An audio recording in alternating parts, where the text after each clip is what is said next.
बीते हुए दिन में सफलता न मिली हो तो निराश नहीं होना चाहिए। नया दिन नए अवसर लेकर आता है। नए दिन की शुरुआत सकारात्मक सोच के साथ करेंगे तो काम अच्छी तरह कर पाएंगे और सफल होने की संभावनाएं बढ़ जाएंगी। सुप्रभात, मैं हूं आपके साथ शालिनी खंडेलवाल। सबसे पहले नजर मुख्य गतिविधियों पर। मिजोरम में सभी 40 विधानसभा सीटों के लिए वोटिंग जारी। 4,39,026 महिलाओं सहित 8,57,000 से अधिक मतदाता करेंगे 174 उम्मीदवारों के भाग्य का फैसला।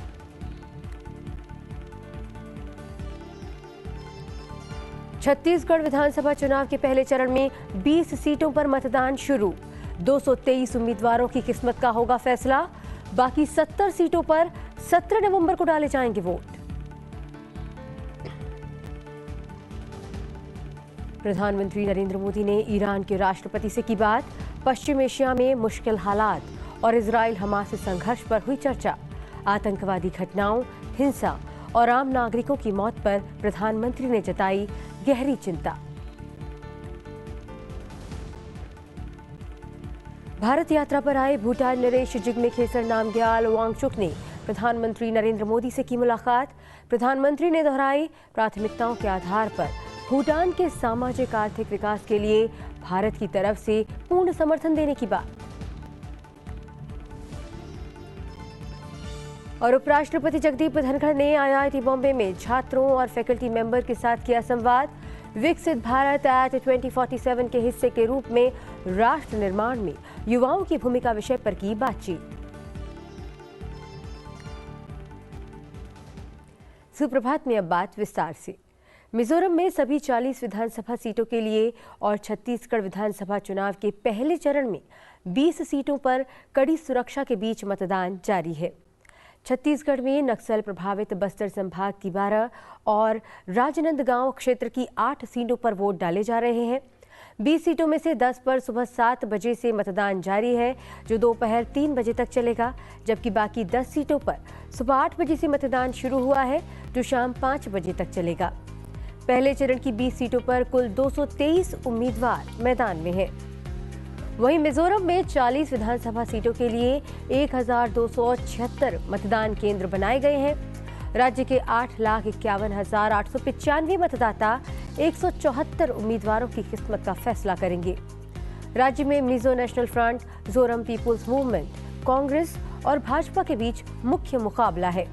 मिजो, जोरम और कांग्रेस ने सभी 4 और भाजपा ने 23 सीटों पर अपने उम्मीदवार खड़े किए हैं।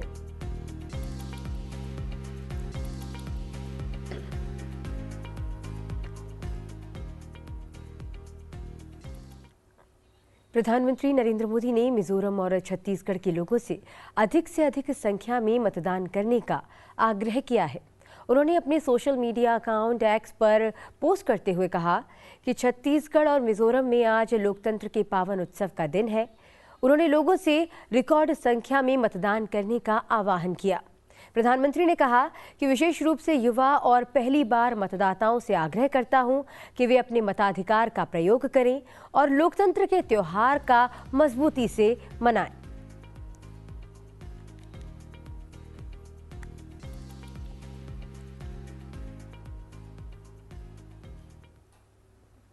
राष्ट्रपति द्रौपदी मुर्मू ने केंद्रीय सूचना आयोग में हीरालाल सामरिया को नए मुख्य सूचना आयुक्त के रूप में पद की शपथ दिलाई।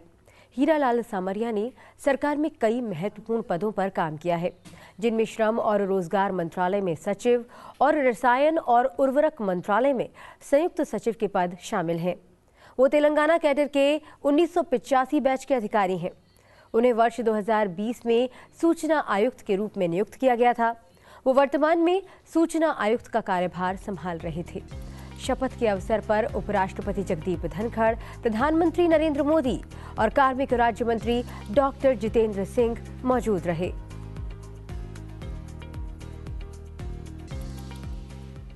प्रधानमंत्री नरेंद्र मोदी ने ईरान इस्लामिक गणराज्य के राष्ट्रपति डॉक्टर सैयद इब्राहिम रायसी से फोन पर बात की। दोनों नेताओं ने पश्चिम एशिया क्षेत्र की कठिन स्थिति और इजराइल हमास संघर्ष पर विचारों का आदान प्रदान किया। प्रधानमंत्री ने आतंकवादी घटनाओं, हिंसा, लोगों की मौत पर गहरी चिंता व्यक्त की। उन्होंने इजराइल फिलिस्तीन मुद्दे पर भारत की दीर्घकालिक और सुसंगत स्थिति को दोहराया। राष्ट्रपति राइसी ने स्थिति का अपना आकलन साझा किया। दोनों नेताओं ने तनाव को रोकने, मानवीय सहायता जारी रखने और शांति और स्थिरता की शीघ्र बहाली सुनिश्चित करने की आवश्यकता पर जोर दिया। दोनों नेताओं ने बहुआयामी द्विपक्षीय सहयोग में हुई प्रगति की भी समीक्षा की और आपसी सहयोग का सकारात्मक रूप से मूल्यांकन किया। उन्होंने क्षेत्रीय परिवहन संपर्क में सुधार के लिए ईरान में चाबहार बंदरगाह पर ध्यान केंद्रित करने और इसे प्राथमिकता दिए जाने का स्वागत किया। भारत यात्रा पर आए भूटान नरेश जिग्मे खेसर नामग्याल वांगचुक ने सोमवार को प्रधानमंत्री नरेंद्र मोदी से मुलाकात की। इस दौरान प्रधानमंत्री ने राजा वांगचुक को भूटान की प्राथमिकताओं के आधार पर उसके सामाजिक आर्थिक विकास के लिए भारत की तरफ से पूर्ण समर्थन देने की बात दोहराई।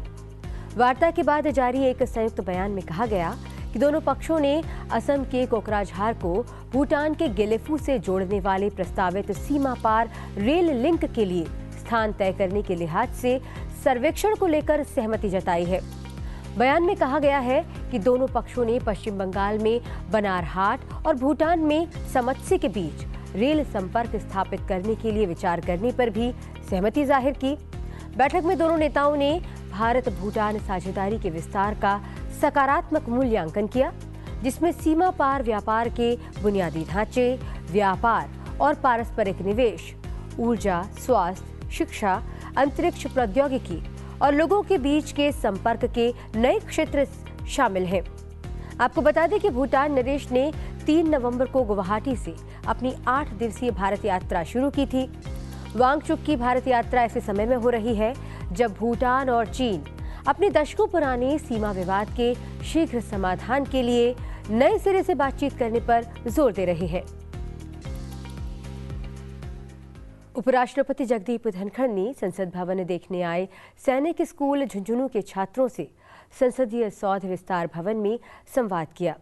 उपराष्ट्रपति से मुलाकात के दौरान छात्रों ने अपने अनुभव साझा किए। उपराष्ट्रपति ने कहा कि आज भारत जिस गति के साथ आगे बढ़ रहा है, ऐसा पहले कभी नहीं हुआ था। एक समय था जब हमें दुनिया की 5 सबसे कमजोर अर्थव्यवस्थाओं में गिना जाता था और आज हम दुनिया की 5वीं सबसे मजबूत अर्थव्यवस्था बन चुके हैं। उपराष्ट्रपति ने विश्वास व्यक्त किया कि इसमें कोई संदेह नहीं है कि वर्ष 2030 तक भारत दुनिया की 3री सबसे बड़ी अर्थव्यवस्था बनने जा रहा है। वैश्विक अर्थव्यवस्था में भारत आज एक चमकता हुआ सितारा है। Never have stress and tension मत रखिए, और जहां आपकी प्रतिभा है उस ओर लगनशील रहिए।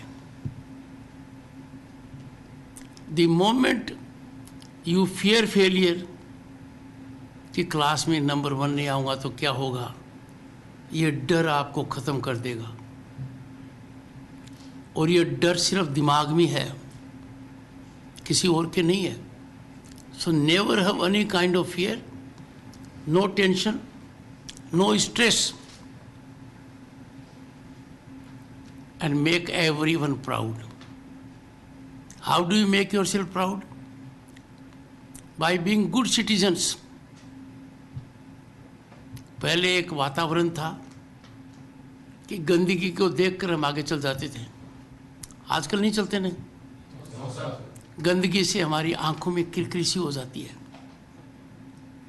एक बहुत अच्छा काम कर सकते हो कि सड़क के ऊपर बहुत से लोग अनुशासित नहीं रहते हैं, रहना चाहिए। अंतरिक्ष में भारत के बढ़ते कदमों की सराहना करते हुए उपराष्ट्रपति ने कहा कि हमने चंद्रमा के दक्षिणी ध्रुव पर चंद्रयान 3 को लैंड करके ये सिद्ध कर दिया कि भारत एक नई इबारत लिखने जा रहा है। उपराष्ट्रपति ने छात्रों से कहा कि हमें भारत और भारतीयता पर गर्व करना चाहिए और हमें हमारी ऐतिहासिक उपलब्धियों का जश्न मनाना चाहिए।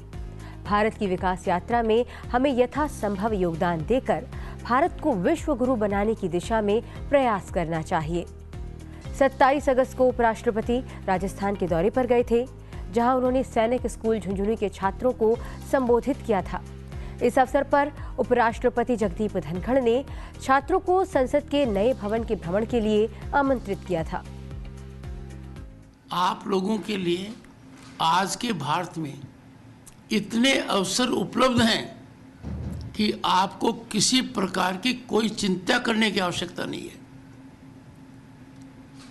जो ही आप दुनिया के अंदर आएंगे शिक्षा के बाद, अनेक अवसर आपके सामने रहेंगे। सैनिक स्कूल में हो, डिफेंस में जा सकते हो, CAPF central armed police force में जा सकते हो।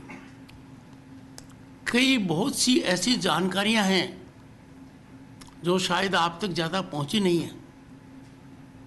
जैसे आप में से कुछ लोग एनडीए का एग्ज़ाम तो देते ही हैं, पर नेवल एकेडमी का देते हो कि नहीं देते हो? देते हैं ना? वो एक अलग चीज़ है। मैं देख कर आया था नेवल एकेडमी, कितना ज़बरदस्त एरिया ओपन है। फिर थोड़ा सा आगे जाओगे समय के साथ तो कोस्ट गार्ड एक बहुत ज़बरदस्त एरिया आपको मिलेगा। आज के दिन देश के लिए कंट्रीब्यूट करने में आपको कोई दिक्कत नहीं आएगी, क्योंकि बहुत सी अपॉर्चुनिटीज़ अवेलेबल हैं जो पहले कभी नहीं थी। उसके अलावा यदि कोई अपना काम करना चाहता है, इतना अच्छा वातावरण दुनिया में कहीं नहीं है जितना भारत में है। सोमवार को दोपहर बाद उपराष्ट्रपति जगदीप धनखड़ ने मुंबई में राष्ट्र निर्माण में युवाओं की भूमिका विषय पर आईआईटी बॉम्बे के छात्रों को संबोधित किया।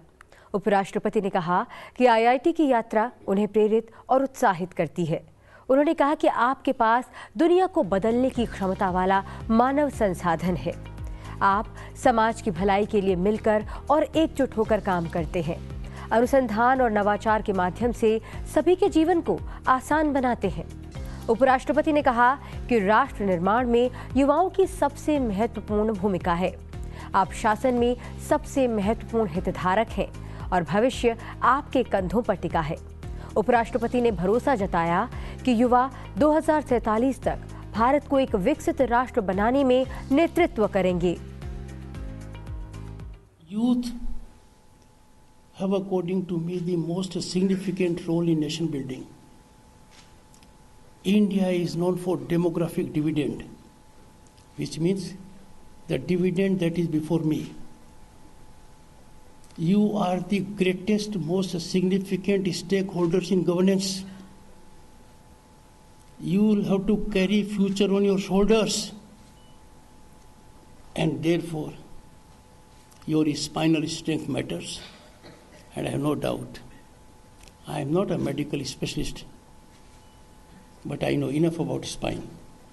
You all are spinally very strong, and the nation is safe in your hands, and I have no doubt you will take the nation, Bharat at 2047, gloriously as a developed nation of the world. उपराष्ट्रपति जगदीप धनखड़ ने कहा कि IIT Bombay के छात्र धैर्य, दृढ़ संकल्प और कड़ी मेहनत के प्रतीक हैं, जो ज्ञान ही सर्वोच्च लक्ष्य है के अपने आदर्श वाक्य को फलीभूत करने में लगे हुए हैं।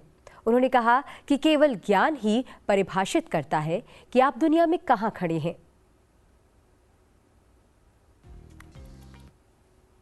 And hard work engaged in continually fructifying your motto, knowledge is the supreme goal. I would add only one thing. This supreme goal is supreme power these days. Knowledge alone defines where you are in the world, be it an individual, an organization, an institution, industry, or a nation. A nation that is emanating knowledge to the entire world will have a power of its own. And knowledge, my dear friends, is the greatest deterrence to those who seek to compromise either the individual or the nation. सुप्रभात में अब बात करते हैं शिक्षा और अनुसंधान के क्षेत्र में वैश्विक सहयोग की। केंद्रीय शिक्षा मंत्री धर्मेंद्र प्रधान ने सोमवार को अपने ऑस्ट्रेलियाई समकक्ष जेसन क्लेयर से मुलाकात की। इस दौरान दोनों मंत्री कई क्षेत्रों में अनुसंधान सहयोग बढ़ाने पर सहमत हुए। दोनों मंत्रियों ने गुजरात के गांधीनगर में आयोजित दोनों देशों की पहली ऑस्ट्रेलिया भारत शिक्षा और कौशल परिषद बैठक में चर्चा की। इस दौरान दोनों देश कृषि, खानों और खनिजों, रसद, नवीकरण ऊर्जा, जल प्रबंधन, स्वास्थ्य देखभाल और कृत्रिम बुद्धिमत्ता के क्षेत्रों में और अधिक शोध करने पर सहमत हुए।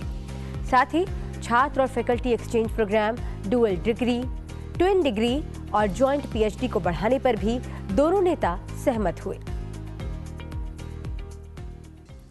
राजधानी दिल्ली और आसपास के क्षेत्रों में वायु गुणवत्ता फिर से गिरकर गंभीर स्तर पर पहुंच गई है।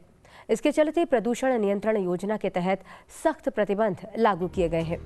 खराब वायु गुणवत्ता को देखते हुए स्कूलों को 10 नवंबर तक 10वीं और 12वीं को छोड़कर बाकी की सभी कक्षाओं के विद्यार्थियों को ऑनलाइन पढ़ाने का निर्देश दिया गया है।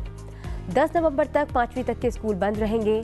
वहीं 6ठी, 7वीं, 8वीं, 9वीं और 11वीं कक्षा के बच्चों के लिए भी स्कूल 10 नवंबर तक बंद रहेंगे, लेकिन इनकी ऑनलाइन क्लास चलती रहेंगी।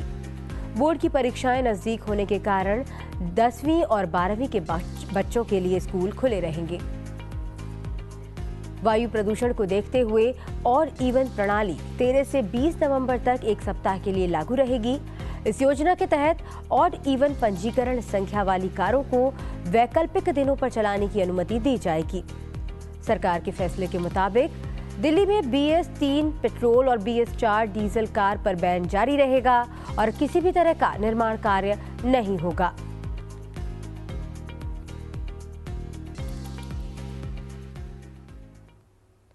सुप्रभात में अब बात करते हैं खेल जगत की। प्रधानमंत्री नरेंद्र मोदी ने फिडे ग्रैंड स्विस शतरंज ओपन में उत्कृष्ट जीत के लिए विदित गुजराती और वैशाली की प्रशंसा की है। दोनों खिलाड़ियों ने टोरंटो में 2024 में होने वाले प्रतिष्ठित कैंडिडेट्स टूर्नामेंट के लिए भी अपना स्थान सुरक्षित कर लिया है। एक एक्स पोस्ट में प्रधानमंत्री नरेंद्र मोदी ने कहा कि ये बेहद गर्व का क्षण है, क्योंकि भारत ने फिडे ग्रैंड स्विस ओपन में शीर्ष स्थान हासिल किया है। विदित गुजराती और वैशाली को उनकी उत्कृष्ट जीत और टोरंटो में होने वाले प्रतिष्ठित 2024 कैंडिडेट्स में अपना स्थान सुरक्षित करने के लिए बधाई। ये शतरंज में भारतीय कौशल का एक और उदाहरण है। भारत इस जीत से बेहद उत्साहित है। प्रधानमंत्री ने एशियाई चैंपियंस ट्रॉफी 2023 में स्वर्ण पदक जीतने पर भारतीय महिला हॉकी टीम की भी सराहना की। प्रधानमंत्री ने अंतर्राष्ट्रीय मंच पर देश का गौरव बढ़ाने के लिए चैंपियन खिलाड़ियों को शुभकामनाएं देते हुए एक्स पर पोस्ट किया। प्रधानमंत्री ने लिखा, भारत की नारी शक्ति का एक और उत्कृष्ट प्रदर्शन, कौशल, अटूट जुनून और दृढ़ संकल्प से भरे उनके उत्कृष्ट प्रदर्शन ने वास्तव में हमारे मन को गर्व से भर दिया है।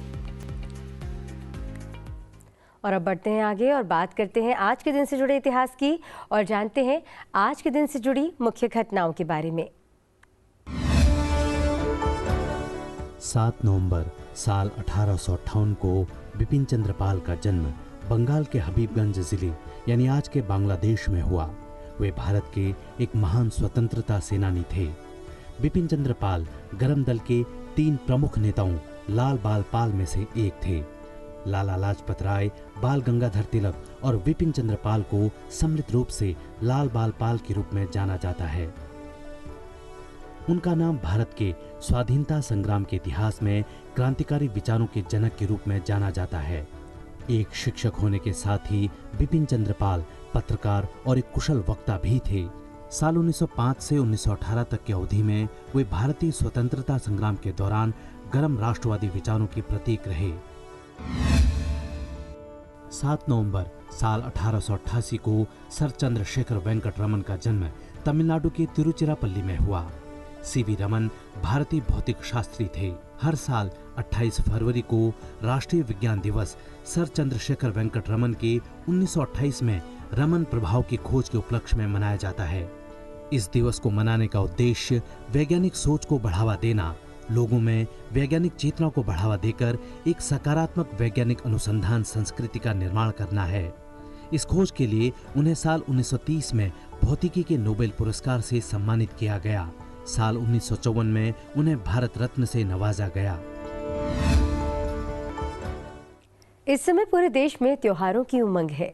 त्योहारों की इस उमंग और खुशी के दौरान हमारी प्राथमिकता वोकल फॉर लोकल होनी चाहिए। त्योहारों के समय सामान हमेशा लोकल और छोटे दुकानदारों से ही खरीदें और अपना अहम योगदान देकर वोकल फॉर लोकल को बढ़ावा दें।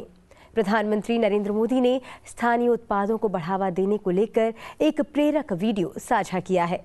प्रधानमंत्री ने सभी से नमो ऐप पर स्वदेशी उत्पादों के साथ अपनी अपनी सेल्फी साझा करने और यूपीआई के माध्यम से भुगतान करने का भी आग्रह किया है। आइए चलते चलते आपको छोड़ जाते हैं इस प्रेरक वीडियो के साथ। मुझे दीजिए आज्ञा, आप बने रहिए सनसेट टीवी के साथ। नमस्कार। सोशल मीडिया का युग है जहां हर कोई स्टोरी टेलर है। सोचिए अगर हमने किसी अपने की स्टोरी डाल दी और उसकी जिंदगी एकदम ब्लॉकबस्टर हो जाए तो कितना अच्छा रहेगा ने। अरे दिवाली है, बहुत सारा काम पड़ा है, चलिए चलते चलते बातें करते हैं। अरे वाह, कितनी बढ़िया रोशनी है। कहाँ से ली? वो अपनी मनीषा काकी है ना, उनके यहाँ से ही लिया है। ओह, सभी का घर करे रोशन, कलानगर की मनीषा काकी। Hashtag vocal for local. सुनिए वो, अरे वाह, कुर्ता तो बहुत अच्छा है स्मार्टू। यस वैसे तुम्हारी साड़ी भी बहुत अच्छी लग रही है मिसेस स्मार्टू, है ना? राज की बात बताऊं, हम दोनों को स्मार्ट पता है कौन बनाता है? कौन? अपने श्याम ब्रदर्स। अच्छा, yes. Selfie? Oh of course. Smile. सबको स्मार्ट बनाए। हैशटैग अपने Shyam brothers. Hashtag vocal for local. समझ के आत्मनिर्भर बनिए, मेरे फोन की तरह। अपने देश में मैन्युफैक्चर हुआ है ये फोन। हैशटैग आत्मनिर्भर भारत। वैसे ये जूते बहुत अच्छे हैं। सारी दुनिया को अपने कदमों पे लाए आगरा में बने ये shoes. Hashtag make in India, hashtag vocal for local. ये देखो, यूपीआई से पेमेंट किया है, जिसका गुणगान पूरी दुनिया कर रही है। Hashtag digital India. बिल्कुल, कोई शक? चलो आप भी हमारी तरह दिवाली को और रोशन बनाइए। वोकल फॉर लोकल अपनाइए। साथियों, हमारे त्योहारों में हमारी प्राथमिकता हो वोकल फॉर लोकल और हम मिलकर उस सपने को पूरा करें। हमारा सपना है आत्मनिर्भर भारत। ऐसे प्रोडक्ट को खरीदते समय यूपीआई डिजिटल पेमेंट सिस्टम से पेमेंट करने के आग्रही बने और उस प्रोडक्ट के साथ या उस कारीगर के साथ सेल्फी नमो ऐप पर मेरे साथ शेयर करें और वो भी मेड इन इंडिया स्मार्टफोन से। मैं उनमें से कुछ पोस्ट को सोशल मीडिया पर शेयर करूंगा ताकि दूसरे लोगों को भी वोकल फॉर लोकल की प्रेरणा मिले।